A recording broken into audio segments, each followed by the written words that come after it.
Olá, buenos dias. Olá, bom dia, pessoal do oitavo ano. Hoje, lá na página 38, nós vamos falar sobre o pretérito imperfeito em espanhol. Sobre o pretérito imperfeito em espanhol, tá? Lá no livro de vocês não tem essa tabela na qual eu estou mostrando na tela para vocês, tá? Então, vocês podem anotar essa tabela em algum lugar do livro, ou quem tá no celular, printar a tela, tá bom? Para vocês não esquecerem mais. Vou falar um pouquinho sobre o que é o pretérito, tá? Imperfeito. E depois eu vou dar alguns exemplos para vocês entenderem melhor, tá? Então, o pretérito, toda vez que nós falamos pretérito, ele está relacionado a quê? Ao passado, né? Que já não tem nenhuma relação com o presente.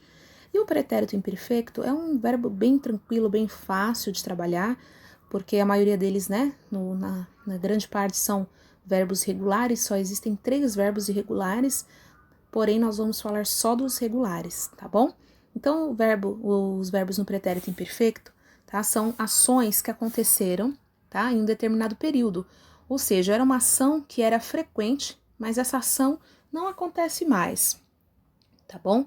Então, antes de falarmos dos exemplos, para vocês entenderem melhor, vamos dar uma olhadinha na tabela?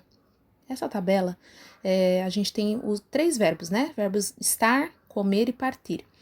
Verbos terminados em ar, er ou ir. Detalhe, pessoal, quaisquer verbos, tá, terminados em ar, vão ter as mesmas terminações. Você vai pegar a raiz do verbo e vai usar só a terminação de vermelho que vocês têm aí na tela para conjugar demais verbos. Então, aqui a gente tem o verbo estar, mas se fosse o verbo escutar, cantar, hablar, teria a mesma terminação. Se fosse um outro verbo sem ser o que tá aí, o comer, beber, vender, enfim, tá? Também era só olhar a mesma terminação. E o ir, tá? A terminação em ir é a mesma do er. Então, o ar tem uma terminação fixa e o er e o ir é a mesma terminação para ambos os verbos, tá? Podia ser outro verbo sem ser o partir, que está aí, podia ser subir, abrir, vivir, tá bom? Enfim, vamos lá aos exemplos para que vocês entendam melhor. Então, os exemplos que eu vou dar para vocês, prestem bastante atenção, tá bom? Esses exemplos são os seguintes, eu vou dar um exemplo de cada um dos verbos que vocês têm aí, tá? Primeiro com o verbo estar. Vou falar do Pedro, né? Se eu falo Pedro, Maria, José, eu uso qual? O ele, ela e os te, né? Eu olho no pronome ele, ela e os te. Então, Pedro estava correndo em el parque. Então, Pedro estava correndo no parque. Se eu falo Pedro estava correndo no parque, né? Estava correndo no parque, quer dizer o quê?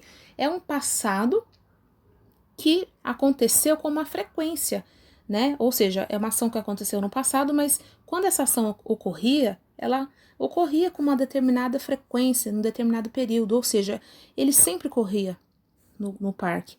Porém, é passado. Foi um determinado tempo, né, no qual ele corria pelo parque. Agora falando outro exemplo, agora falando do verbo comer, usando ellos, né? Vou falar do Ricardo e Maria. Então, ellos. Ricardo e Maria comiam mucho en el restaurante.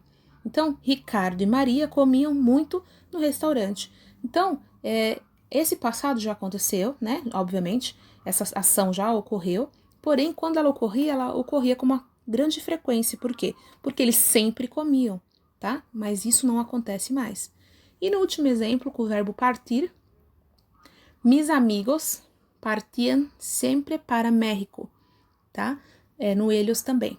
Meus amigos sempre partiam para o México, né? Então, eles sempre partiam, ou seja, era uma ação que acontecia com uma grande frequência, porém não acontece mais, tá? Então, quaisquer outros verbos que vocês quiserem conjugar, sempre olhar essa tabela, porque as terminações serão iguais para o ar e para o er e o ir é a mesma terminação.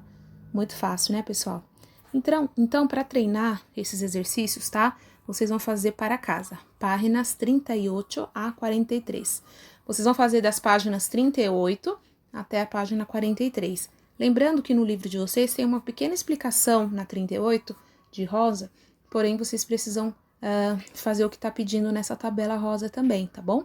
Onde está escrito língua. Depois vai precisar sublinhar os verbos no decorrer da leitura dos textos, tá bom? Eu aguardo as lições pelo binóculo e pelo Schools. Em um dos dois sistemas vocês podem me enviar. Não esqueçam de mandar, eu estou recebendo poucas lições de casa, tá bom? Qualquer dúvida, eu estou à disposição para ajudá-los. Por hoje é só. Adiós e buenos dias.